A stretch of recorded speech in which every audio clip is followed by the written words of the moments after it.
नमस्कार व्यूअर्स, मैं हूं अमीश देवगन और आप देख रहे हैं देश का सबसे लोकप्रिय और नंबर 1 कार्यक्रम आर पार। और आज हम बात करेंगे, क्या आपको लगता है कि उत्तर भारत के हिंदी भाषी लोग दक्षिण भारत में जाकर केवल सिर्फ शौचालय यानी टॉयलेट साफ करने के लायक होते हैं? ऐसा मैं बिल्कुल नहीं कह रहा, बल्कि इंडिया अलायंस, जिसकी कांग्रेस भी भागीदार है, जेडीयू भी भागीदार है, समाजवादी पार्टी भी भागीदार है, उस अलायंस की एक बड़ी पार्टी के बड़े नेता यानी डीएमके के सांसद दयानिधि मारन के ये विचार है। क्या यह महज एक संयोग है या फिर एक जीता जागता सियासी प्रयोग है? पहले कई विपक्षी नेताओं ने हिंदू देवी देवताओं और सनातन का अपमान किया और अब उत्तर वर्सेस साउथ यानी उत्तर बनाम दक्षिण वाले हमले हो रहे हैं। दयानिधि मारन के इस बयान के बाद जोरदार सियासी घमासान मच गया है व्यूअर्स। बीजेपी नीतीश कुमार और लालू यादव से जवाब मांग रही है, तो यह भी आरोप लगा रही है कि इस नफरती पिक्चर की स्क्रिप्ट दरअसल कांग्रेस की लिखी हुई है। हालांकि किरकिरी हुई तो तेजस्वी यादव ने बेहद सधे हुए अंदाज में शब्दों में दयानिधि मारन के बयान की निंदा भी कर डाली, रस्म अदायगी कर डाली, ये कह सकते हैं। लेकिन सवाल ये भी उठ रहे हैं कि नीतीश कुमार और तेजस्वी अब क्यों खामोश थे जब तेलंगाना के सीएम रेवंत रेड्डी ने कहा था कि बिहार के डीएनए से अच्छा तेलंगाना का डीएनए है। इसी बीच 2024 चुनाव से पहले एक बड़ा सर्वे आ गया है जो कई बड़े संकेत दे रहा है। 2023 के नतीजों का 2024 में देश के कुछ महत्वपूर्ण राज्यों पे क्या असर पड़ने जा रहा है, इसकी पूरी डिटेल्स भी मैं आपके साथ आज शेयर करूंगा। लेकिन आज सबसे बड़ा सवाल है, क्या नॉर्थ साउथ का डिवाइड लाएंगे तो मोदी हार जाएंगे? आर पार में आज इसी मुद्दे पर होगी देश की सबसे बड़ी बहस। उत्तर बनाम दक्षिण लड़ाएंगे, क्या वोट पा जाएंगे? आज का आर पार इसी पर व्यूअर्स।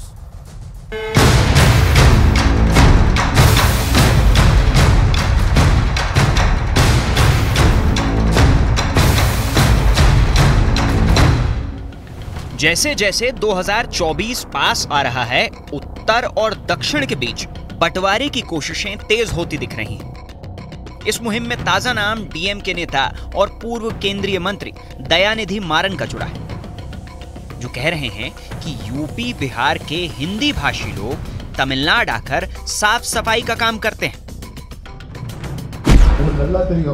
बिल्डिंग कட்டுறது யாருங்க?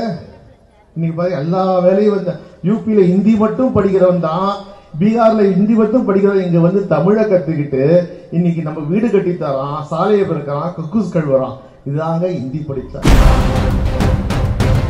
बयान दयानिधि मारन ने दिया और निशाने पर नीतीश कुमार, तेजस्वी और कांग्रेस आ गई है। और जो भी कुछ हो रहा है ये कहीं न कहीं राहुल गांधी खड़गे साहब के इशारे पर हो रहा है।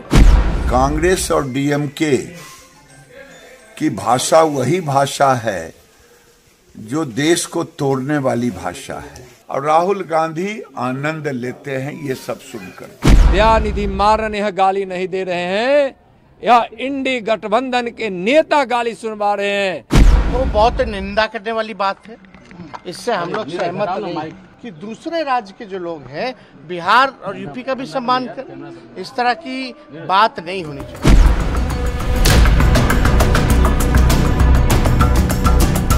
इस बीच नीतीश कुमार की नाराजगी की खबरें भी इंडी गठबंधन के लिए परेशानी का सबब बनी हुई।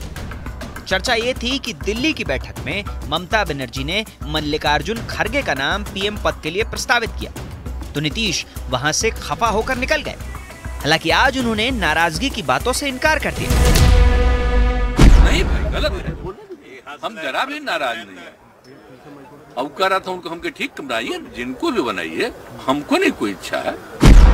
अरे ये कहिए ना कि अंगूर खट्टे हैं, आपकी कोई इच्छा नहीं है, आपकी तो कभी इच्छा थी ही नहीं। आप तो मुख्यमंत्री भी नहीं बनना चाहते थे, जबरदस्ती लोगों ने बना दिया, आप बन जाते हैं, क्या करिए। लेकिन आज सबसे बड़ा सवाल यह है कि इंडी गठबंधन की तरफ से आए दिन नॉर्थ वर्सेस साउथ करने वाले जो बयान आ रहे हैं, वो महज संयोग हैं या फिर बांट कर वोट की लालसा वाला प्रयोग। आज इसी पर होगी देश की सबसे बड़ी बहस। उत्तर बनाम दक्षिण लड़ाएंगे, क्या वोट पाएंगे? और अब वक्त है आर पार के सुप्रसिद्ध विश्लेषण का। आइए देख लेते हैं मैच कॉल पर विपक्ष के बंटवारे वाले सियासी प्रयोग का विश्लेषण। किसने कहा? राहुल गांधी ने फरवरी 2021 में तिरुवनंतपुरम केरल में दक्षिण के मुकाबले उत्तर के लोगों की सोच सतही होती है और वो सतही राजनीति करते हैं। रेवंत रेड्डी सीएम तेलंगाना, दिसंबर 2023 हैदराबाद में क्या कहा? मेरा डीएनए तेलंगाना का है और केसीआर का डीएनए बिहार का है। बिहार के डीएनए से तेलंगाना का डीएनए बेहतर होता है, यह कहा रेवंत रेड्डी ने। सेंथिल कुमार डीएमके के दिसंबर 2023 लोकसभा पार्लियामेंट में कहा कि बीजेपी केवल गौमूत्र राज्यों में जीत दर्ज कराती है, बीजेपी कभी भी दक्षिण भारत में नहीं आ सकती। इस बयान के लिए उन्होंने माफी मांगी थी। दयानिधि मारन डीएमके के नेता है, इंडिया अलायंस के बड़े पार्टनर हैं, कांग्रेस के बेहद करीबी हैं, कांग्रेस के शासन में मंत्री रहे हैं और एक बार नहीं कई बार रहे हैं। क्या कहा इन्होंने? यूपी बिहार के हिंदी बोलने वाले लोग तमिलनाडु में टॉयलेट और सड़क साफ करते हैं। इन्हें लगता है कि जो यूपी बिहार से लोग दक्षिण भारत की तरफ जाते हैं वो सिर्फ टॉयलेट साफ करने का काम करते हैं। ये इस व्यक्ति के विचार है, ये इंडिया अलायंस के विचार है, ये आप सोच सकते हैं इंडिया अलायंस के एक नेता के विचार है।